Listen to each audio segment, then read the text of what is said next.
জুলাই গণহত্যার বিচার, শহীদ পরিবারের পুনর্বাসন ও আহতদের চিকিৎসা, আইন শৃঙ্খলা পরিস্থিতি উন্নয়নের দাবি এবং দ্রব্যমূল্যের ঊর্ধ্বগতির প্রতিবাদে রাজধানীতে সমাবেশ করেছে জাতীয় নাগরিক কমিটি। শনিবার সকালে শাহবাগ মোড়ে এই সমাবেশ করেন তারা। সে সময় বক্তারা আন্দোলনে শহীদদের সুষ্ঠু বিচারের দাবি জানান। বিস্তারিত হাসান আল মামুনের রিপোর্টে।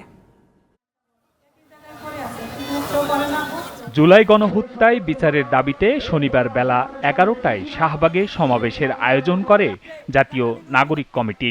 সমাবেশে আন্দোলনে নিহত ও আহতদের পরিবারের সদস্যরা যোগ দেন। আন্দোলন চলাকালীন সময়ের করুণ কাহিনী তুলে ধরে নিহতের স্বজনরা বলেন, আন্দোলনে যারা শহীদ হয়েছে তাদের হত্যার সুষ্ঠু বিচার চান তারা। আমি এই যে শার্টটা আমি 200-250 টাকার বেশি কিনি না, আমার ছেলের জন্য 500-700 টাকা কিনে দিয়েছি। আজ সেই ছেলে পুলিশের গুলিতে আজকে দেশের জন্য নিহত হয়েছে। আজকে আমাদের খোঁজখবর কেউ দেয় না।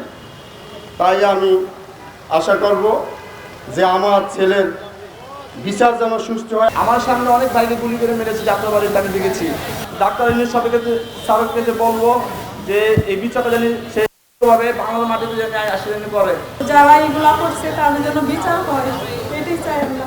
সে সময় নাগরিক কমিটির সদস্য সচিব আক্তার হোসেন বুয়েট ছাত্রলীগ কর্তৃক আবরার ফাহাদ ও সীমান্তে ফেলানী হত্যার কথা স্মরণ করে বলেন, আগের সরকার ছিল ভারতের কাছে নতজানু সরকার।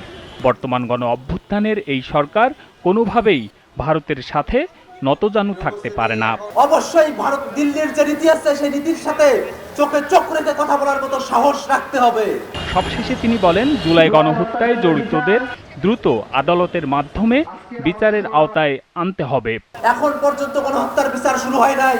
সরকারের কাছে আহ্বান অতি দ্রুত যারা গণহত্যা করছে, খুনের যারা গুলি করেছে, যারা হুকুম দিয়েছে, তাদের প্রত্যেককে যেন আন্দোলনের মাধ্যমে তাদেরকে যেন শাস্তি নিশ্চিত করা হয়। Hasan Al Mamun, GTV news, Dhaka.